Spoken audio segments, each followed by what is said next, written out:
में, उनकी चर्या में इतना अंतर कैसे पड़ गया? इतना इतना भेद कहाँ से आ गया? है ना? कहाँ से आ गया? ये जो कल्पना है ना, कल्पना, मिथ्यात्व की कल्पना, ये बड़ी गजब की चीज है। ये बैठे बैठे कहानियां गढ़ लेता है, बैठे बैठे कहानियां गढ़ लेता है, बैठे बैठे। बोलो, जगत ने किस कार्य में धर्म नहीं माना? सारे विश्व ने जिसको पाप माना, एक ऐसा भी धर्म है जो उसे धर्म मानता है। सारा विश्व जिसे पाप कहता है। क्यों? धर्म के नाम पे अघोर तंत्र होता है हिंदू में। होता है अघोर तंत्र, क्या होता है वो? मुक्ति प्राप्त करने का साधन। उनका क्या सिद्धांत है? बोलो, बिल्कुल सिंपल सिद्धांत है। वो कहते हैं कि तुम कहते हो शुद्धि से आत्मा की वृद्धि होती है ना? क्या है उसका सिद्धांत? कि तुम कहते हो शुद्धि से आत्मा की वृद्धि होती है। तो शुद्धि और अशुद्धि इस जगत में, ये दोनों किसने बनाए? परमात्मा ने बनाए। इस जगत में प्रत्येक वस्तु का कर्ता परमात्मा है। इस जगत में प्रत्येक वस्तु का बनाने वाला परमात्मा है। अगर सुंदर शरीर परमात्मा ने बनाया है, तो कुरूप शरीर भी परमात्मा ने बनाया है। समझ में बात? और अगर बाहरी ढांचा परमात्मा का बनाया हुआ है, तो अंतरंग ढांचा भी परमात्मा का बनाया हुआ है। और यदि अनाज परमात्मा ने बनाया है, तो मल किसने बनाया है? तो मल भी परमात्मा ने ही बनाया है ना। क्यों? तो तुम शुचि पदार्थों से मुक्त होगे, हम अशुचि पदार्थों के सेवन से मुक्त होंगे। ये सिद्धांत है उसका। क्यों? क्योंकि वह भी परमात्मा का बनाया हुआ है, और तुम परमात्मा के एक अंश को स्वीकार करते हो, एक अंश को नकारते हो। जो तुमने नकारा है उसे हम स्वीकार करते हैं कि वो परमात्मा का अंश है, इसलिए वो मल आदि का सेवन करते हैं और उससे मुक्त होना मानते हैं। ऐसा है अघोर तंत्र। अब जगत में जिस चीज को मना कर दिया, जैसे जगत ने कहा शराब नहीं पीना, तो अघोर तंत्र क्या कहेगा? हम शराब पियेंगे। जगत कहेगा मांस नहीं खाना, तो अघोर तंत्र क्या कहेगा? हम मांस खाएंगे। जगत क्या कहेगा? कि ये मुर्दा है, इसको छूकर नहाना, अघोरी बाबा। तो है वो तो अघोरी भैया बाबा डेड कहो। बॉडी हाँ का भी मांस खाते हैं, डेड बॉडी का भी हाँ, खाते अब हैं। ठीक हो, हमें वो नहीं पढ़ाना, हमें तो तुम्हें मिथ्यात्व का स्वरूप समझाना है। स्वरूप क्या है मिथ्यात्व का? कि तुम जिसकी कल्पना नहीं कर सकते, वो उसकी भी कल्पना करता है। समझे या नहीं समझे? तुम ये बात, ये लाइन में बड़ी ताकत है। कुछ सुध बुध ना ही रही है, मिथ्यामति छाई गई है। इसमें बहुत दम है इस बात में। मिथ्यात्व की कितनी गहरी जड़ें हैं, कितना गहरा उसका भाव है, कितना गहरा उसका स्वरूप है, अभी हमें उसकी कुछ खबर नहीं। कुछ कषाय मंद है ना अपनी, तो अपने को लगता है कि हम तो बहुत भले हैं। लेकिन ये वस्तु स्वरूप समझ में नहीं आए तो कुछ नहीं होता। तो बात कहाँ से आई? ये बात टोटल अल्टीमेट बात यह है कि तुम फालतू की कल्पनाओं में मत पड़ो कि वो मुझे निरंतर वो आत्मा आत्मा चलेगा, वो एकदम, और मेरे को पता नहीं, जैसे गधे के सर पे सींग उगाएंगे, ऐसी स्थिति नहीं बनेगी। तुम तो होश में आओ और वस्तु स्वरूप को समझो, और होश पूर्वक ही उसका निर्णय करो कि वो वास्तव में क्या है। क्योंकि वो कोई कल्पना नहीं है, वो एक एक्चुअल स्थिति है, वो वास्तविकता है। समझे? और उसका स्वरूप कैसा है? जब वो अंतरंग में उसका वास्तव में उसका निर्णय होता है भली प्रकार से, तो आप ही वो सहज भाव को प्राप्त हो जाता है। आप आ रही है बात समझ में? नहीं आ रही है ना? वो प्रिटेंड करने की कोशिश अपने आप से ही, किसी और अन्य के लिए ना भी हो, लेकिन तुम अपने आप से, जैसे तुमने अपने आप को ही क्या एक थॉट प्रोसेस में डाल दिया कि वो मुझे निरंतर आत्मा का भाव रहेगा, आत्मा का भाव रहेगा, आत्मा का भाव रहेगा, तो मैं आत्मा हो जाऊंगा। या मैं निरंतर शुद्ध आत्मा हूँ, शुद्ध आत्मा हूँ, शुद्ध आत्मा हूँ, मैं इसका चिंतन करूंगा तो आत्मा मुझे प्राप्त हो जाएगा। लेकिन ऐसे नहीं होता है वो, ये तरीका नहीं है उसके प्राप्त होने का। क्या वो शुद्धात्मा, आत्मा की सिद्धि जब करोगे ना, तो मालूम कैसा पता लगेगा? वो शुद्ध है ऐसा ही मालूम चलेगा। उसकी महिमा लानी नहीं पड़ेगी, वो आप आएगी, अपने आप ही आ जाएगी। तुम्हें ये बात किसने सिखाई कि पैसा एक वैल्यूएबल चीज है? ईमानदारी से बताना, किसने सिखाई? बोलो, सिखाई किसी ने जगत में? सच्चाई ये है कि जब सिखा रहे थे तब सीख नहीं रहे थे हम, और एक एक ऐसा जीवन में समय आया जो आप ही अंदर में लगने लगा, अरे भैया बाप बिड़ाना भैया सबसे बड़ा रुपया, ऐसा लगने लगा, नहीं लगने लगा, अपने आप ही लगने लगा। क्यों लगने लगा? क्योंकि वो भोगों में सुख है, जगत में सुख है, उसकी प्राप्ति आमुख से होती है, आदि आदि होती है, और अंदर में अपने आप ही उसका बहुमान आने लगा। मतलब तुम्हें उसकी वैल्यू कब समझ में आई? वो अपने आप ही समझ में आई, अपने आप ही उसका बहुमान हो गया। किसी ने सिखाया नहीं, किसी ने बतलाया नहीं, किसी ने जताया नहीं तुमको, तुम्हें अपने आप ही लगने लगा कि इस कंपटीशन में मुझे जीतना है, इस पोस्ट पे मुझे रहना है, इतनी तनख्वाह मुझे प्राप्त करनी है, इतना मुझे ये करना है। वो सब तुम्हें अपने अपने आप ही लगने लगा, क्योंकि तुमने सारे जगत के स्वरूप को देखा, उस जगत के आव भाव को समझा, और जगत में जो कीमती वस्तु है उसका निर्णय किया, और ये सब तुम्हारे जीवन में आपो आप हो गया। हुआ नहीं हुआ? ऐसे ही जब वस्तु स्वरूप वास्तव में समझ में आता है, द्रव्य गुण पर्याय का स्वरूप एक्चुअल में समझ में आता है, आत्मा का स्वरूप वास्तव में समझ में आता है, तो उसके प्रति जो बहुमान है वो आपो आप ही प्रकट हो जाता है। उसका ये चिंतन नहीं करना पड़ता मैं महान हूं, वो महानता तो अंदर से आती है, हिलोर मारती है, अंदर से बहुमान आता है उसका, वो मैं महान हूँ। जब वो भिन्न जानता है, स्वतंत्र जानता है, वस्तु स्वरूप के भिन्न भेद भाव को भली प्रकार से जानता है, तो अंतरंग में जो बहुमान है वो उसकी प्रभुता है। प्रभु हूं, प्रभु हूं ये नहीं, अंतरंग में जो बहुमान उत्पन्न हुआ ना वो प्रभुता है। यह मैं हूं ऐसा जो अपना तो भाव धारण हुआ वो विभुता है, और कुछ नहीं चाहिए। और क्या है विभुता? वो उसको अपना अपनापन जो स्वीकार हुआ, अपने अनंत गुणों का जो अपने असंख्यात प्रदेशी एक द्रव्य का निर्णय हुआ चैतन्य ज्ञायक भाव से, वो निर्णय है ना, वो निर्णय ही प्रभुता है, वही विभुता है, वही उसका बहुमान है। अब उसको और कुछ नहीं रुचता है। कषाय जितना परिणमन है, ऐसा होने पर भी अंतर में एक निर्णय है। समझ में आई बात? नहीं समझ में आई? और तुम नकली के चक्कर में पड़ गए, फिर कभी जिंदगी में नहीं निकल पाओगे। समझे नहीं समझे? मैं तो कहता हूं बस समझो, बस। कुछ नहीं है, ऐसा नहीं होता है कि मैं अंदर में चला गया, हाँ, ऐसा क्या क्या है, क्या है ये? कुछ नहीं होता ऐसा, ऐसा नहीं होता है। उल्टा नहीं पकड़ना, ये हमारी हैबिट है एक। जैसे तकिया कलाम हो जाता है, ऐसी एक आदत है। जैसे मेरी एक आदत है आपको बीच बीच में कहने की, समझ में आया ऐसा कुछ कहता हूँ ना मैं भूल गया, लेकिन मैं फ्लो फ्लो में बोलूंगा। पकड़ रहे हो, समझ रहे हो, ऐसा ऐसा है ना? जैसे मुझे लगता है हजारों बार बोल देता हूँ। आप कहते उल्टा मत पकड़ना। हाँ, उल्टा मत पकड़ना है, ऐसा ऐसा ऐसा मैं बोल। तो ऐसे कुछ लोगों की आदत होती है, ऐसे बात करते समय मैं हाथ हिलाता हूँ, है ना? तो कुछ लोग नहीं हिलाते। तो ऐसी एक एक आदत है वो, ये आदत है। इसका आत्मा से कोई लेना देना नहीं है, क्या कह रहा हूँ? कुछ बात समझ में आ रही है नहीं आ रही है? ये इसका आत्मा से कोई लेना देना नहीं है। आ, कुछ नहीं है इसका। आप मुझे आप कल्पना करो, आप जंगल में मुनिराज के दर्शन कर रहे हो, ऐसा ऐसा कर रहे होंगे, क्या कर रहे होंगे वो बताने जरा। इतनी शांत मूर्ति वीतरागता की मूर्ति, तुम क्या समझते हो वीतरागता? अब ऐसा करने वालों का मैं मजाक नहीं बना रहा भैया। मैं तो कह रहा हूँ आदत है। मैं ये नहीं कह रहा वो गलत कर रहे हैं या सही कर रहे हैं, मैं कह रहा हूँ ये आदत है, बस इससे अधिक कुछ नहीं। समझ में आती नहीं बात? में समझ आती है, अपनी सहजता है, अंतरंग की सहजता है, उपयोग का देह में जाए बिना। ये ये सब नहीं हो सकता है। यहाँ उपयोग को आना पड़ेगा शरीर में, तो शरीर रिएक्ट करेगा। क्या कहा? आंख की पलक हिलती है ना, बिना उपयोग के जाए नहीं हिलती है, मालूम तुम्हें? अगर ऐसे हिलती होती मुर्दा की भी हिलेगी फिर तो। क्यों? फिर तो मुर्दा की भी हिलेगी, नहीं हिलेगी पलक? क्यों नहीं हिलती उसकी? बिना आत्मा के हिल सकती है तो। उपयोग जाता है वहां तो हिलती है वो। क्या समझे? इस शरीर में बात करते समय ये हाथ में उपयोग गया है तो हिला ही है, लेकिन इतनी तेजी से घुमाए कि मुझे लग रहा है कि मेरा उपयोग तो बोलने में है, हाथ हिलाने में नहीं है। पर वास्तव में ऐसा नहीं है। इतनी स्वतंत्रता अपने में पता। और वो मुनिराज जिनका उपयोग ही आत्मा में है, वो शुद्ध उपयोगी जिसका उपयोग ही आत्मा में है, तो क्या हो जाता है शरीर वहां पे? अचल हो जाता है। करना नहीं पड़ता, आप हो जाता है, अचल हो जाते हैं।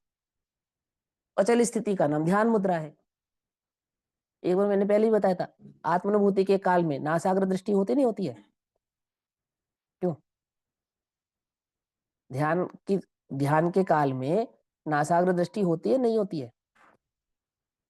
अब कैसे तुम्हें वो समझाएं? अपने आप हो जाती है। आपने बताया था जब इंसान हाँ आत्मविभूति में जाता है तो उसकी हाँ। अपने आप हो जाती है, वो करता और नहीं सुनो, है। और एक बात सुनो, छद्मस्तों की नहीं होती है, ये भी सुनो आप, सच्ची बात ये है। मुनिराजों के या छद्मस्त अवस्था में नासाग्र दृष्टि नहीं होती है। कदाचित किसी की होती हो तो होती हो, नहीं तो नहीं होती है। वो अरहंत अवस्था में प्रकट होने वाली अवस्था है। आप वो आप होती है वो बुद्धि पूर्वक नहीं होती है। आधी खुली आधी बंद, अर्ध निर्लिमित, ऐसा नहीं है। भैया वैसे भी सच्ची ना बात है ये। नासार्थ दृष्टि भगवान के लिए यूज होता है। हाँ, भगवान की होती है। मुनिराजों की कहा तुमने नासाग्र दृष्टि पढ़ी किसी का जगह पे? कहा होती नहीं है, क्योंकि अब आप हम ध्यान के नाम पे नासाग्र दृष्टि की प्रैक्टिस करने लग गए। हम यही सिद्ध करने लग गए कि वो नासाग्र नहीं होगी, कि हाँ वो ऐसी होगी ना, आधी झुकी होगी आधी बंद, नहीं होती, होती ही नहीं है। बंद होती है आंखें, इसमें क्या बात है कि बंद होंगी तो नींद आ जाएगी? ऐसे कैसे आ जाएगी? नींद आ रही तो तू प्रमाद ही है। तो पहले नींद पूरी कर, फिर शुद्ध उपयोग का चिंतन करना। आंख के बंद होने का नींद से कोई लेना देना नहीं है। उपयोग के प्रमाद का नाम नींद है। आंख खुले हुए सोते हैं लोग, मैंने देखा है। आंखें खुली रहती है और लोग सो जाते हैं। समझे नहीं समझे? उसका आंख के बंद होने से कोई लेना देना नहीं है। उपयोग है वो प्रमाद में, प्रमादी होता है तो नींद आ जाती है, नहीं होता है तो नहीं आती है। तो आत्म अनुभव करने के लिए बैठा है, शुद्ध उपयोग करने के लिए बैठा है, निर्णय करने बैठा है, वो तो लग रहा है उपयोग उसका, तन्मय हो रहा है स्वभाव में, वो नींद वींद में नहीं आएगा। आंख बंद करने से थोड़ी नींद आ जाती है, नहीं आती है ही नहीं वो स्थिति, वो है ही नहीं अवस्था। कोई कोई नासाग्र वासाग्र दृष्टि नहीं होती, उल्टा नहीं पकड़ना। वो आप प्रकट होती है अवस्था। कब प्रकट होती है? वो अनंत अवस्था में प्रकट होती है। स्वतः प्रकट होती है, स्वयं प्रकट होती है, बुद्धि पूर्वक नहीं होती है। आ रही है वो समझ में? नहीं समझ में आ रही है? गुरुदेव का ध्यान का चित्र देखा है? गुरुदेव का ध्यान का चित्र नहीं देखा? सबसे सबसे फेमस चित्र तो गुरुदेव का ही है ध्यान का। आंख बंद करके अर्ध निर्लिमित होंगी ये नासागर होगी, कैसी है दृष्टि देख लेना चित्र में। मैं तो उसको उदाहरण के तौर पे यूज करता हूँ। कहाँ है बताओ? ध्यान के काल में गुरुदेव की आंख दिखाओ तुम मुझे, खुली है, बंद है, नासागर है, क्या है? होती ही नहीं है। बात समझ में नहीं आ रही? बात ये है कि तुम पूरा समझो। ये तो मैं तो बहुत स्थूल स्थूल उदाहरण देके समझा रहा हूँ कि वो मुनिराज कैसे करेंगे। वो ग्रंथ लिख रहे हैं, ये सब नहीं करते हैं। रोग है ये, ये रोग ज्यादा है देर ये। नासा दृष्टि टिकेगी भी नहीं। हाँ, टिकेगी भी नहीं होता। अब कोई कहे कि गुरुदेव को तो करते थे, गुरुदेव हा ऐसा करते थे।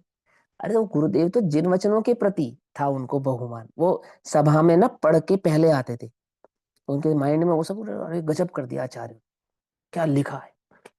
कभी पढ़ने को नहीं मिला, कभी सुनने को नहीं मिला, कोई चर्चा करने वाला नहीं मिला, तो वो उसका बहुमान था। और वो भी हैबिट थी गुरुदेव की, उसमें कोई बात ही नहीं है। उसमें क्या बात है? वो हैबिट थी उनकी, उनका वो एक एक आदत भाव था। उसका आत्मा से कोई लेना देना नहीं है। बहुमान था। हाँ बस, वो बहुमान उनका, वो प्रकट करते थे ना, वो एक उनकी हैबिट थी वो उसको प्रकट करने की।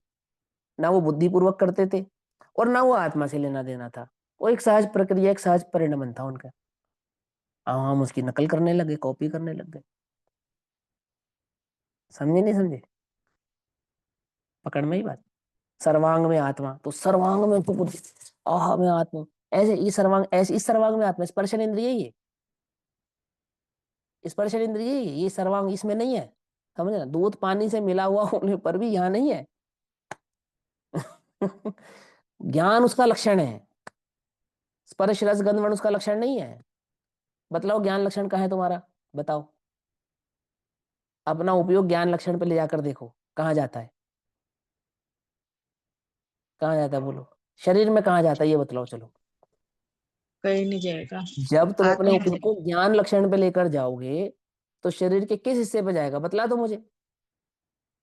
अब सच्ची बात यह है कि इस देह के किसी हिस्से पे नहीं जाएगा वो, जबकि वो पूरे सर्वांग में है।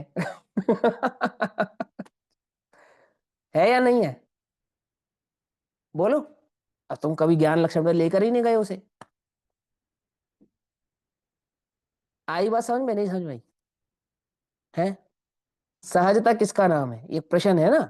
गरिमा दीदी, वो सहजता है, तुम निर्णय कर लो बस, और निर्णय होने पर वो जो भाव प्रकट होता है वो सहज ही होता है।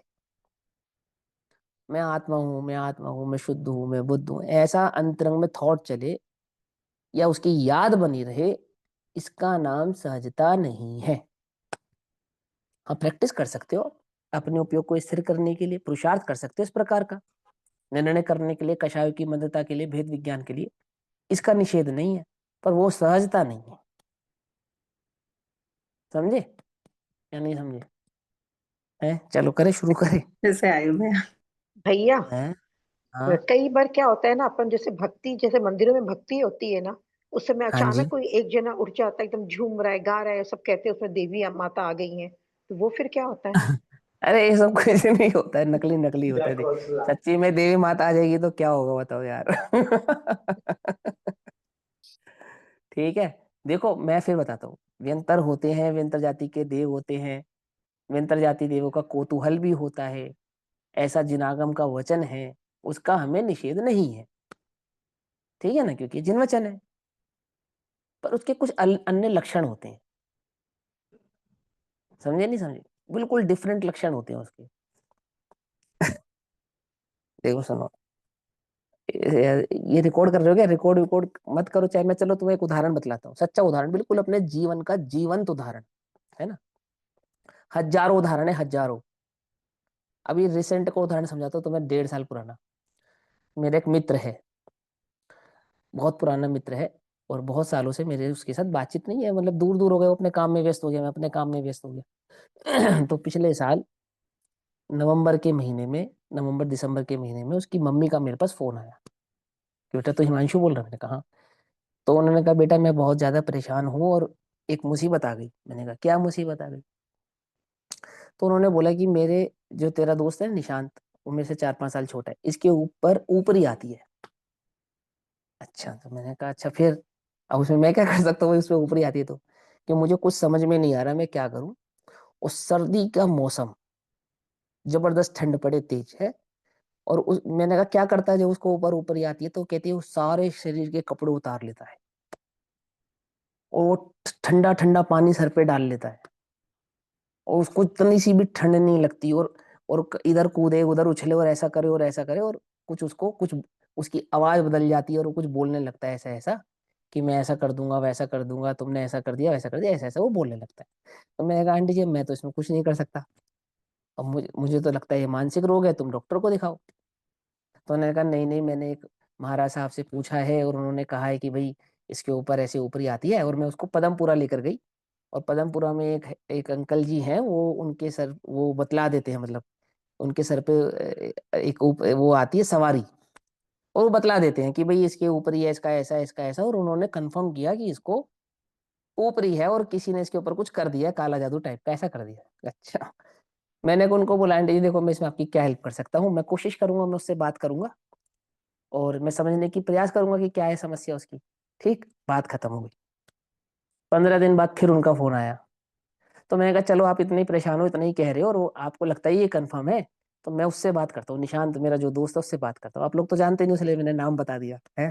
तो मैंने उसको फोन लगाया, तो मैंने उसको बोला हाँ भाई क्या हाल है तेरे, सारी उससे बातचीत पूछी, अच्छे से किया। मैंने कहा क्या होता है तेरे को?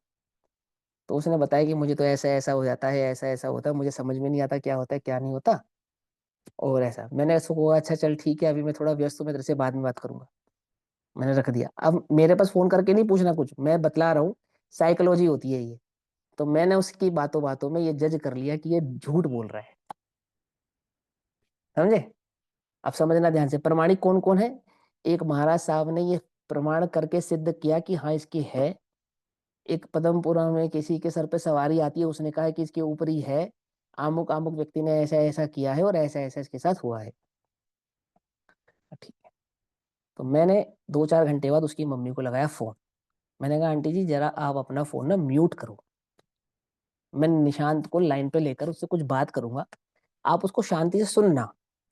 तो उन्होंने कहा ठीक है। और मैं कहा घर में कौन कौन है? बोले आज तो उसके पापा भी है, इसकी बहन भी है।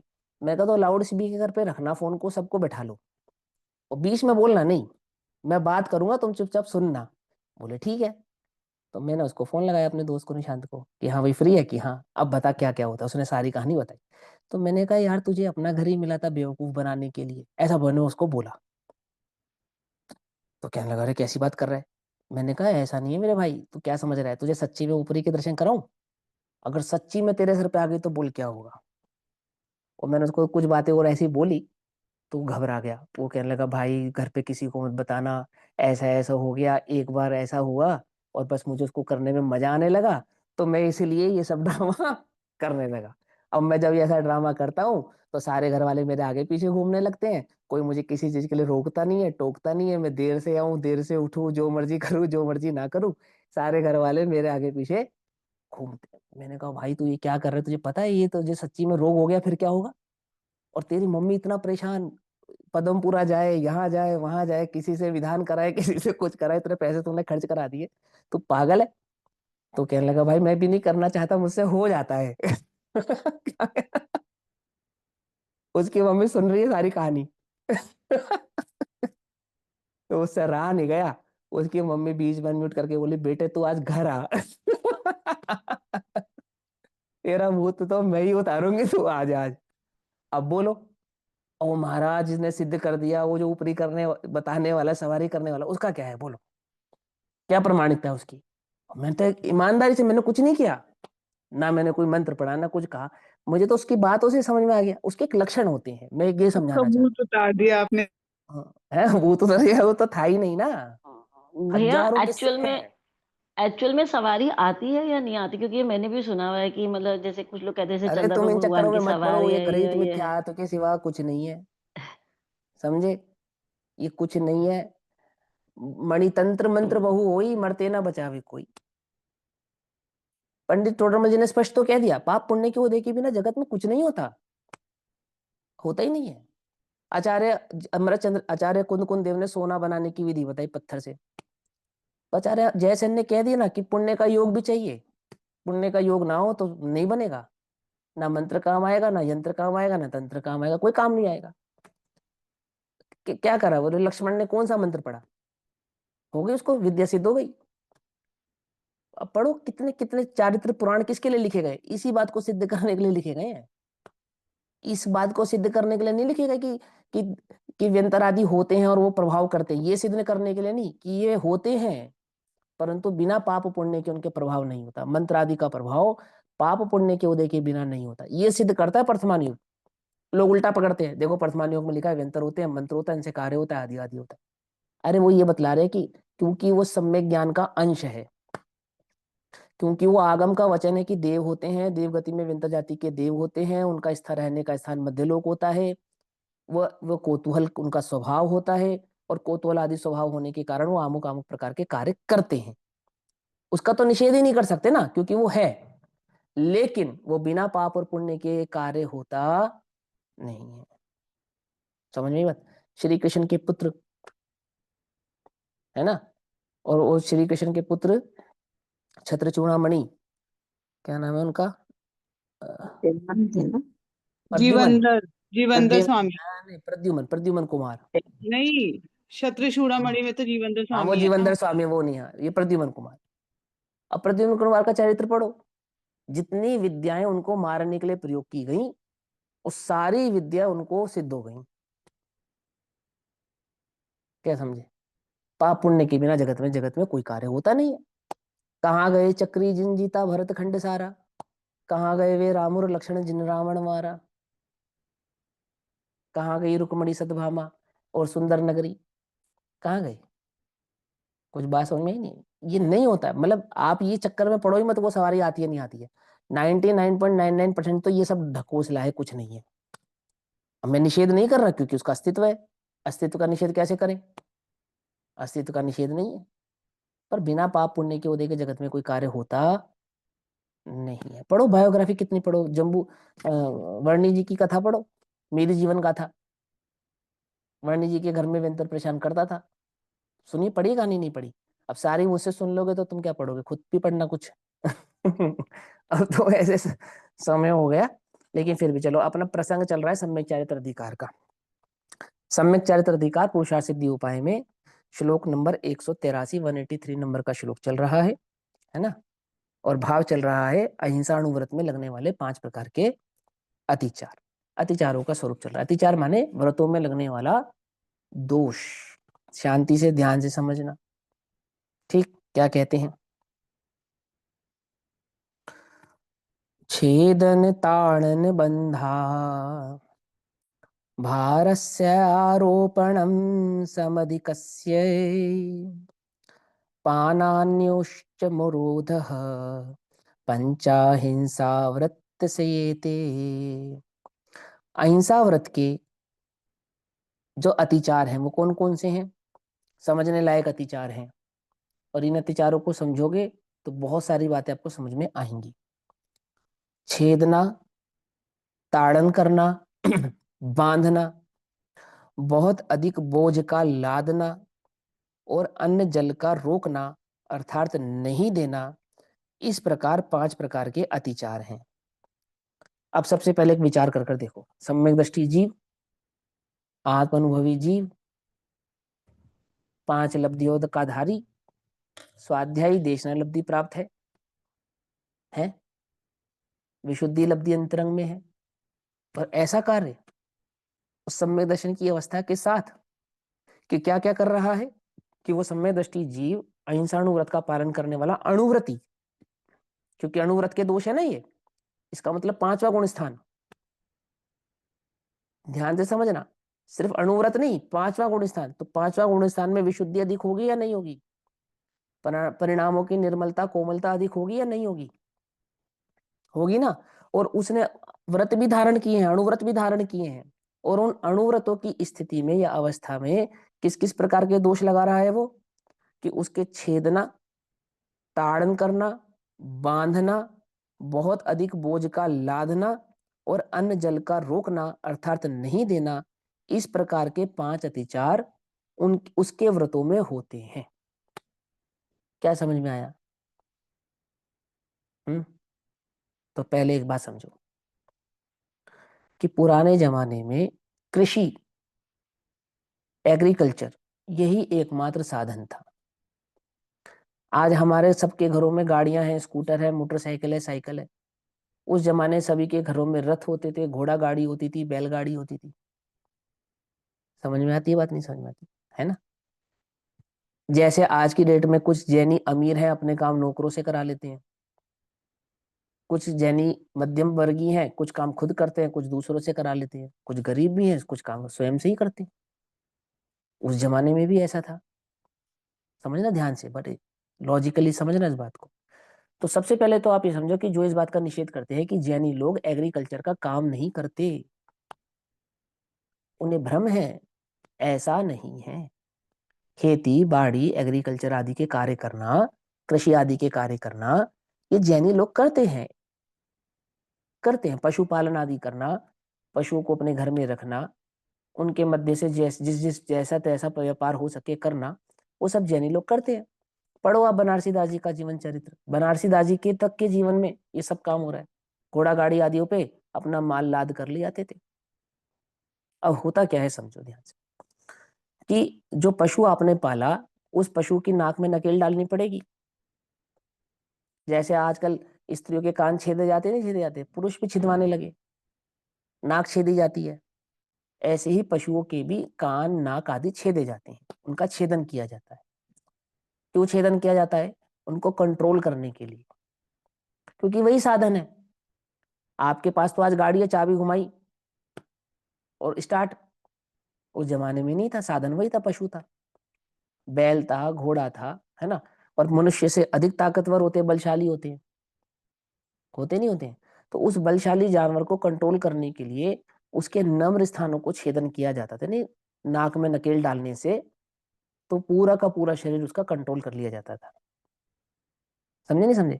अभी आजकल बॉक्सिंग वगैरह की फाइटिंग स्किल्स सिखाते हैं ना, वहां पे भी सिखाते हैं, सेल्फ डिफेंस में सिखाते हैं कि शरीर के किसी एक अंग को अगर आपने कंट्रोल कर लिया तो आप पूरे शरीर को कंट्रोल कर सकते हैं। हाथ को एक इस अमुक प्रकार से घुमाओ तो पूरा ही शरीर आपका एक तरफ झुक जाएगा, आदि आदि, है ना। तो वो पशुपालन की एक विधि है कि यदि किसी पशु को कंट्रोल करना है तो नाक में या गले में नकेल डाली जाती है। शांत पशु हो तो उसके नाक नहीं भी छेदे जाते, लेकिन क्रूर पशु हो या गुस्सैल बुद्धि वाला हो, उसके नाक नकेल आदि डाली जाती है ताकि उसको कंट्रोल किया जाए। उसको कहते हैं छेदना। ताड़न करना, अब वो सीधा सीधा नहीं चल रहा है तो क्या करेंगे, थोड़ा ताड़ना देनी पड़ेगी ना, हट हट, ऐसा करते नहीं करते, समझे नहीं समझे। उसको भय दिखाना, डंडा उठा के भय दिखाना, मारा नहीं, भय दिखाना।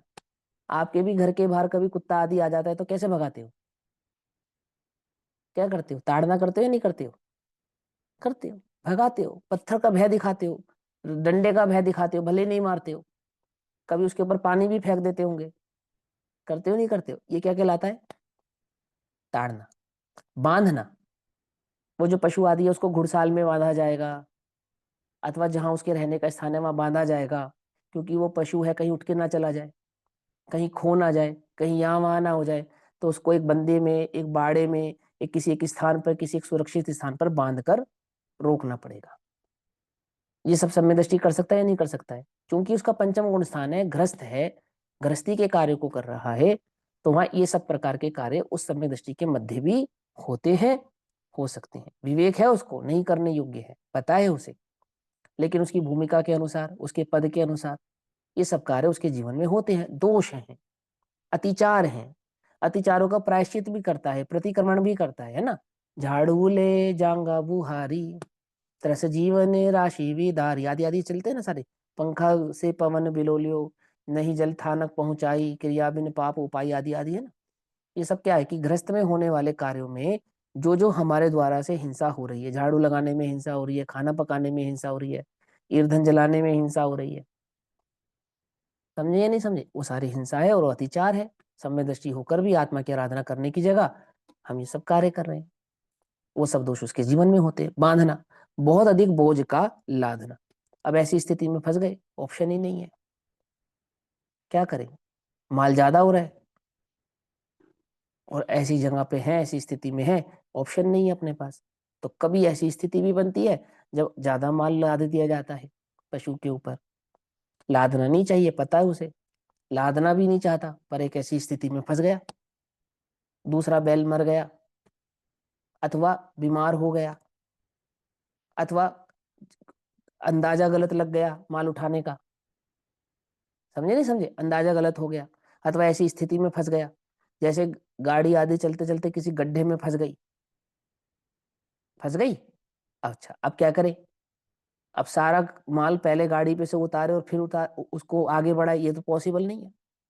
रास्ता कच्चा है, छोटा है, रात होने से पहले पहुंचना है, डकैतियों का डर है, चोर का डर है। हजारों बार लुटे हैं बनारसी दास जी मार्ग में, मालूम, हजारों बार। व्यापार करने के लिए निकले, सामान लेकर निकले, रास्ते में डकैतों ने लूट लिया। एक बार तो एक सेठ की खाट के नीचे छुपकर सारी रात गुजारनी पड़ी। किसको बनारसी दास जी को। पढ़ा जीवन अर्ध कथानक, पढ़ना तो तुम्हें मालूम चलेगा कि अत्याचार कैसे हमारे जीवन में लगते हैं, किन किन स्थिति और किन किन परिस्थितियों में, आज भी, वर्तमान में भी लगते हैं। अब बताओ, तुम्हारी गाड़ी किसी गड्ढे में फंसती है तो क्या करते हो, रेस देते हो नहीं देते हो, जोर से कोशिश करते हो नहीं करते उसको निकालने की। तब वो साधन, उसमें फोर्स लगाने का साधन कौन है, वो जानवर है। तो जानवर को मारना पड़ेगा, डंडा मारना पड़ेगा ताकि वो थोड़ी ताकत लगाए और उस गड्ढे में से बाहर आ जाए। ये बोझारोपण कहलाता है। पकड़ में ही बात, नहीं पकड़ में, फंसी हुई गाड़ी को निकालना है ना, कैसे निकालेंगे, आई बात समझ में, ये बोझारोपण होता है। लादना, अधिक सामान भी लाद दिया जाता है। और अन्न जल का रोकना। अब अन्न जल का रोकना कैसे होता है, अब सफर में चलते चलते पशु को प्यास लगी या भूख लगी, और अभी 4 किलोमीटर की दूरी पे मिलेगा जो भोजन मिलेगा या पानी मिलेगा, तो क्या करे, क्या करे, कैसे समझाए उस पशु को कि अभी 4 किलोमीटर और चलना पड़ेगा फिर मिलेगा पानी। होता है तुम्हारे साथ, ऐसा नहीं होता, तुम हाईवे पे जा रहे हो, तुम्हें प्यास लगी और बोतल चाहिए पानी की, नहीं है पूरे हाईवे पे, लघु शंका लगी, नहीं कर सकते हर सब जगह कि भैया थोड़ी देर रोको, थोड़ा आगे जाएंगे वहां मिलेगा, है ना, सुलभ शौचालय वहां करना। पकड़ में ही बात, नहीं पकड़ में ही है, ऐसा नहीं है तुम्हारे साथ, सभी के साथ है। जब पशु साथ चलता था तो उसके भी साथ होता था कि उसको भूख प्यास आदि लगती थी, ये लगती है, और हम रास्ते के उतने समय तक हम उसको नहीं दे सकते, तो क्या करेंगे, खींचेंगे नहीं खींचेंगे उतने रास्ते तक उसको। तो ये दोष है। किसको लगेगा? जिसका वह पशु है उसको लगेगा, जो उसका मालिक है। वो सम्यक दृष्टि भी हो सकता है। युद्ध के मैदान में घोड़ा हाथी सब लड़ रहे हैं, रामचंद्र जी सम्यक दृष्टि लड़ रहे हैं, लग रही होगी उनके घोड़े को प्यास लग सकती है, भूख लग सकती है। अब उसको बीच में युद्ध छोड़ के तो खाना पाना कराने जाएंगे नहीं, समझे? वो रोधना, उसको मारा भी जाएगा, उसको चलाया भी जाएगा, उसको दौड़ाया भी जाएगा, उसको भगाया भी जाएगा। राजा है तो राजा की अपेक्षा से, कृषि है यानी किसान है तो किसान की अपेक्षा से, व्यापारी है तो व्यापार की अपेक्षा से, अन्य अन्य कई अपेक्षाओं से। आई बात समझ में? नहीं समझ में? है ना? तो ये सब अतिचार होते, उसका रोधना अर्थात नहीं देना। तो नहीं देने का कोई विकल्प नहीं है कि देना नहीं चाहते, पर ऐसी अवस्थाएं क्रिएट हो गई कि वहां नहीं दे सकते, है ना? और इसी प्रकार 5 अतिचार उस सम्यक दृष्टि के जीवन में लगते हैं, स्वाभाविक है वे। समझे नहीं समझे? वो बुद्धिपूर्वक उसको कष्ट नहीं देना चाहता, दुखी नहीं करना चाहता, पर वो सरकमटेंसेस ऐसे हैं कि वहां ऐसा कार्य होता है। समझे ना? वो एटमोसफेयर, वो सरकमटेंसेस ऐसे क्रिएट हो गए कि वहां पर इस प्रकार के अतिचार उसे लगे बिना रहते नहीं है। फिर मैं इसकी टीका पढ़ लेता हूँ। छेदन अर्थात कान व नाक का छेदना। अब जैसे तुम अपने छोटे छोटे बच्चों का, 3 साल के 4 साल के बच्चे का कान छिदवाते हो, खुशी खुशी छिदवा लेता होगा। आजकल तो फिर भी मशीन आ गई, वो 1 सेकंड में टक करते हो छिद जाता है। पहले कैसे छिदता था जरा बताना, कैसे होता था छेदन? 2 जने हाथ पकड़े, 2 पांव पकड़े और एक वो सुआ गर्म करे और वो कान में घुसाए, तो जाके तो कान छेदन होता था। सो भी वो भी आगे पीछे हो जाए हल्का फुल्का, तो फिर 10 दिन उसका वेट करो, फिर वो कान का छेद भरता था, फिर ठीक होता था, फिर दोबारा छिदवा देते। होता था नहीं होता था? बोलो, तुमने सब बचपन में देखा होगा, ये हुआ होगा तुम्हारे सबके साथ। कान छेदे गए थे जब तुम्हारे, तो पीड़ा हुई थी तुम्हें? नहीं हुई थी? है ना? और मान लो तुम्हारे पिताजी सम्यक दृष्टि हो, तो तुम्हारा कान छिदवाएंगे या नहीं छिदवाएंगे? है? ये माता जी सम्यक दृष्टि हो तो कान छिदवाएंगे या नहीं छिदवाएंगे? लोक का परिवेश है, छिदवाएंगे, उसमें क्या है? और वो छेदना अतिचार है, समझे? पशु का भी छेदा जाता है, मनुष्य का भी छेदा जाता है। नाक छेदी गई थी तुम्हारी? नहीं छेदी गई थी? बोलो, छेदन हुआ था नाक में? फिर कौन सी उम्र की अवस्था में हुआ था? कभी 2-4 साल की उम्र में छेदी जाती थी, फिर 10-12 साल की उम्र में छेदी जाने लगी, फिर 20-25 साल की उम्र में छेदी जाने लगी। अब तो शौक से छिदवाने लगे, अब तो शौक से छिदवाने लगे, तो अब आसान हो गया छेदन करना। पहले छेदन करना सरल नहीं था, सरल प्रक्रिया नहीं थी। कितने दिन तक तो कान पक जाता था, दर्द करता था, तकलीफ होती थी, और जाने क्या क्या होता था नहीं होता था? तो कहते छेदन भैया करना। भैया ये छेदन जो बच्चों को करते हैं वो जानवर को करते हैं, वही कारण से होता है क्या, कंट्रोल में रखने को बच्चे को? नहीं नहीं, अरे वो तो श्रृंगार का रस है, वो तो बच्चा तुम्हारा कंट्रोल आभूषण होगा पहनाना है। ही। वो तो आभूषण है, वो तो श्रृंगार के बस पे करते हो, उसको कंट्रोल करने के लिए करते हो, ठीक है ना? हाथ इत्यादि काटना। हम्म, हाथ इत्यादि काटना। अब ये हाथ कैसे काटा जाता है भैया? वो भी जानबूझ के है, शल्य चिकित्सा आदि की जाती है। फोड़ा आदि हो जाता है ना शरीर में, तो उस पर चीरा लगाना पड़ता है, समझे नहीं समझे? और चीरा लगा के वो शरीर का मवाद, उसकी गंदगी, वो सब निकालनी पड़ती है। आई बात पकड़ में? है ना? उसे उसे कहते काटना। तो क्या कर रहा है वो काटना? वो दोष है, शल्य चिकित्सा दोष है, नहीं करनी चाहिए, सम्यक दृष्टि को नहीं करनी चाहिए। पर आते ही नहीं ना, उसके अलावा उसको कोई दूसरा कार्य नहीं आता। मान लो डॉक्टर है, शल्य चिकित्सक है, अणुव्रति है, क्या करेगा? काटेगा, करेगा उपचार। और कितने ही उपचार तो ऐसे हैं, कितने ही चीरे तो ऐसे हैं जो माता बहनें घर में लगा देती थी। क्यों लगा देती? नहीं लगाती थी? कितने चीरे तो ऐसे हैं घर में लग जाते थे। काट दिया जाता था निकालने के लिए अथवा ठीक करने के लिए, कर दिया जाता था। तो ये सब होना। ताड़ना अर्थात डांटना। अब आजकल तो गवर्नमेंट ने बैन लगा दिया कि तुम बच्चे का कान भी नहीं पकड़ सकते। हिंदुस्तान में तो फिर भी थोड़ा बहुत जिंदा है ये कल्चर है ना। तो ताड़ना कैसे होती है? तो हम तो पिट छित के ही यहाँ तक पहुंचे भैया है समझे ना। तो मुझे तो लगता नहीं कि हमारी उम्र के किसी का बचपन पिटे भी ना चला गया हो। घर पे अलग पिटे, टीचर से अलग पिटे। अब 9th-10th तक जब तक है ना, फिर वो कल्चर खत्म हो गया था पिटाई का। तो ताड़ना अर्थात लकड़ी, चाबुक, अरई इत्यादि से मारना, ये पशुओं के साथ होता है। लकड़ी रखते हैं ना पशु को कंट्रोल करने के लिए, जो गाय आदि चलाने वाले होते हैं, बैल आदि चलाने वाले होते हैं, अथवा चाबुक आदि भी रखते हैं। अरई भी एक प्रकार का, जैसे हाथी के ऊपर होता है ना अंकुश, हाथी को कंट्रोल करने के लिए अंकुश होता है, उसमें नोब होता है, वो चुभता है, समझे, वो चुभता है, उसको चुबाया जाता है कंट्रोल करने के लिए, समझे। इस तरीके से चुबाया जाता है कि उसको घाव भी ना हो और उसको ये उसका भय भी रहे कि मुझे चुबा देंगे, समझे नहीं समझे, ऐसा। तो वो अरई इत्यादि कहलाते हैं। अंकुश आदि जो क्या क्या करने के लिए होते हैं उनको अरई आदि कहते हैं। इत्यादि से मारना। बंद अर्थात एक स्थान पर बांध कर रोक कर रखना। और अधिक भार अर्थात ऊंट, बैल, घोड़ा इत्यादि के ऊपर उनकी शक्ति से अधिक बोझ लादना, है ना। तथा योग्य समय पर घास, चारा, पानी इत्यादि नहीं देना। तो नहीं देने का पीछे मैंने समझा ना कि वो योग समय तो हो गया भोजन का, पर वो रास्ते में है, नहीं दे सकते, वहां पर उपलब्धि नहीं है, रास्ते में देर हो गई, आदि आदि कोई किसी कारणवश से आदि कोई कार्य बन गया। तो ये सब प्रकार के अतिचार होते हैं जो अहिंसा, अनुव्रत आदि में सम्यक दृष्टियों को भी लग जाते हैं, पंचम गुण स्थान वर्तियों को लग जाते हैं। भैया हम हाँ अतिचारों को ये कह सकते हैं कि जैसे या तो टेम्परेरी उदय के लिए लगते हैं या सर्कमस्टांशियल हो जाते हैं। हाँ ऐसा ही होता है। सरकमटेंशियल ही होती है ये। उदय तो उसमें प्रबल कारण है ही, लेकिन क्योंकि वो अभी क्योंकि उसका गुणस्थान छोटा है और अपने अपने अपने अभिप्राय की पूर्ति के लिए वो ऐसा कार्य कर रहा है, वहां उसके चारित्र मोहिनी क्रम का उदय है, जिसके कारण वो व्यापार आदि की क्रिया कर रहा है, गृहस्थ आदि के कार्य कर रहा है, जहां वो इस प्रकार के कार्य को अंजाम दे रहा है या कर रहा है। तो ऐसी स्थितियों में होने वाला वो जो कार्य है वो अतिचार कहलाता है। ये शोभनीय नहीं है, इसकी छूट नहीं है। आपने कर दिया तो कोई बात नहीं, ऐसा नहीं है। यदि आप सम्यक दृष्टि भी हैं और आपके जीवन में इस प्रकार के भी दोष हैं, तो ये दोष कैसे हैं, ये स्वीकार नहीं किए जाएंगे।